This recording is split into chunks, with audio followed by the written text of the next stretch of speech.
At the age of 80, legendary performer and generational icon Tom Jones departed from this life.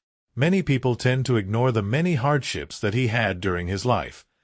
Take a look at Tom Jones's sad life in this video to understand that nobody has a flawless existence. A lifetime of sadness and grief followed Tom Jones, the man with the golden voice. He wed Melinda Rose, his high school sweetheart. Although Linda Trenchard enjoyed a youthful passion at first, the specter of adultery clouded their marriage. Linda was hurt when Tom Jones became involved in several high-profile relationships. She remained steadfast in her devotion to her vows in spite of the suffering. His rock, his anchor, and his source of love, Linda, passed away from cancer in April 2016, leaving a vacuum in her memories that would never be filled. Tom, as if bearing the weight of her last wish, decided solemnly to sell their family estate in Los Angeles, giving up not just the magnificence but also the memories they had established there. He only kept the most treasured pictures. In the city where they had first fallen in love, London, he moved into a modest apartment. There was a dark aspect to his profession, even in the midst of its grandeur and glitter. He acknowledged having as many as 250 relationships with groupies in a single year. These interactions were brief, even at the height of his celebrity, and they left a trail of emptiness and longing in their wake. The actress Cassandra Peterson, better known as Elvira, made one of the most chilling admissions. The Dark Lady. She revealed that she had lost her virginity to Tom Jones, a horrible and agonizing experience that left her in excruciating bodily pain and necessitated sutures. His transgressions have long-term effects. She became pregnant after a brief affair with model Catherine Burke in 1987 while on tour in the United States. In 1989, a court case involving DNA testing proved his paternity. Nevertheless, Tom Jones did not exhibit any desire to see the singer Jonathan Bury, his son, whom he had fathered during his lifetime. He had to overcome a number of obstacles, one of which resulted in his banishment from taxes. Purchasing a mansion from Dean Martin in 1976, a location that contained both solace and grief, he sought sanctuary in the sun-drenched hills of Los Angeles in response to the 98% income tax levied in the UK following the victory of a Labour administration in 1974. In 1965, on the Paradise set, Tom Jones experienced a remarkable moment of connection with his idol, Elvis Presley, among the sparkle and glamour of his career. In the Hawaiian manner. Their relationship stayed close until Presley passed away suddenly in 1977. Rumors surfaced a year after Linda's death suggesting he was seeing Elvis Presley's ex-wife, Priscilla Presley. However, Tom Jones made it clear that they were comfortable in each other's company and that their connection was based on a common past that dates back to the 1960s. In 2015, Tom Jones opened up about his personal life in his memoir, Over the Top and Back. It was a story about his life, but it was also a history of British pop music and light entertainment starting in the 1960s. He discovered inversion treatment to keep himself healthy throughout it all, which was an appropriate metaphor for a life filled with mental and physical ups and downs. His tale of sorrow serves as the setting for his musical brilliance, which has moved the hearts of many listeners and is still resonating today. In 1963, Welsh beat group Tom Jones made his debut as Tommy Scott and the Senators' lead man. They became well known in South Wales and attracted a local following. Tommy Scott and the Senators were found by Decca producer Peter Sullivan in a club in 1964. He then brought them to manager Phil Solomon. Nevertheless, their collaboration was brief, and the ensemble proceeded to play concerts in South Wales. It was at this period that Tom Jones met Gordon Mills, who would go on to become his manager. Mills made the decision to bring Jones to the London music scene after recognizing his potential. Tom Jones signed a recording contract with Decca with Mills's help, and his debut single, Chills and Fever, was released towards the end of 1964.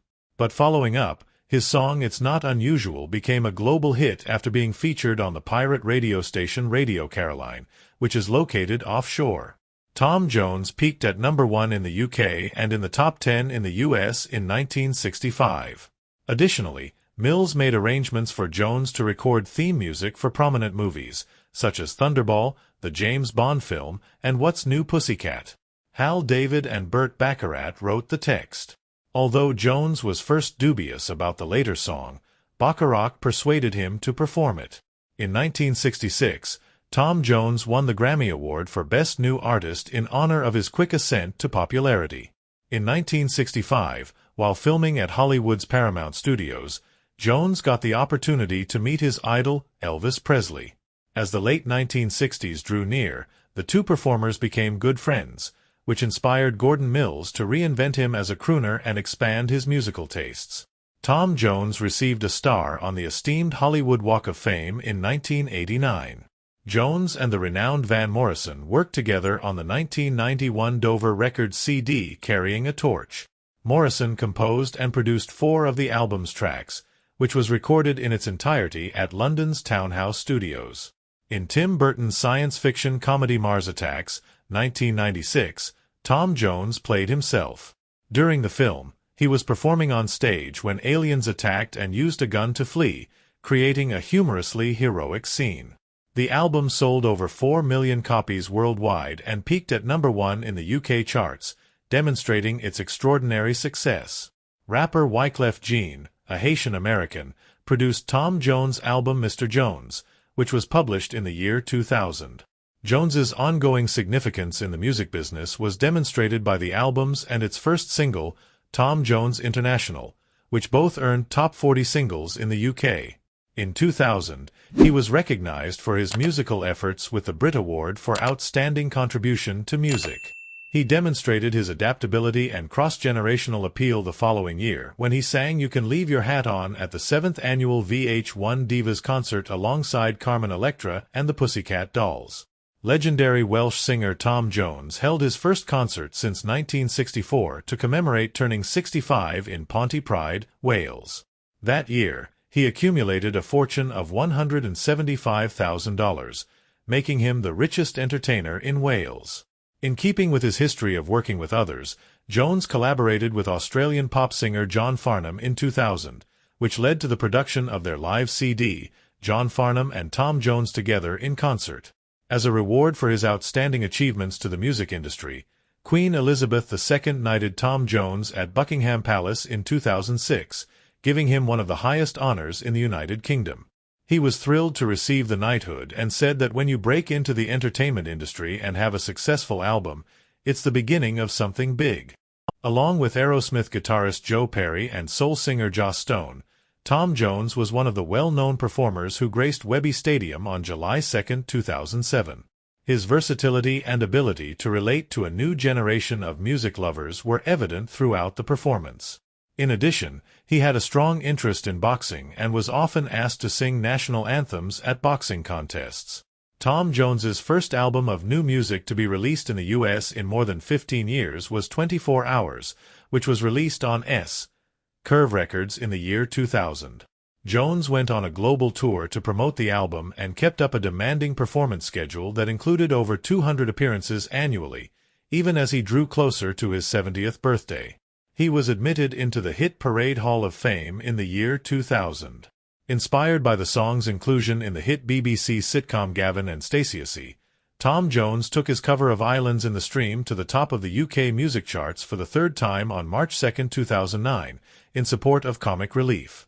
His first #1 hit since 1967's Green Green Grass of Home, the song achieved its peak.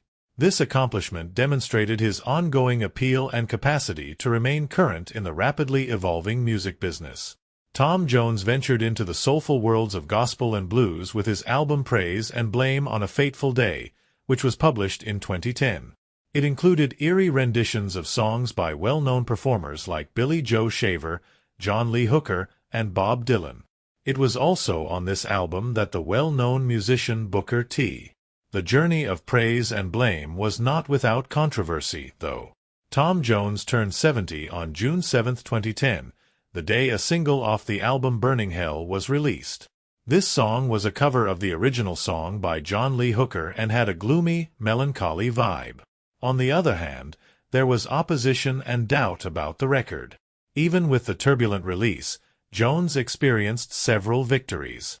He made an appearance on Friday Night with Jonathan Ross's Last Edition in July 2010, where he sang a moving rendition of Burning Hell. He had sold over 100 million recordings by the year 2010, which is evidence of his continuing popularity. Jones kept touching people's hearts with his song. On September 11, 2009, he sang Green Green Grass of Home at the Help for Heroes charity performance, leaving the 50,000-strong crowd in tears.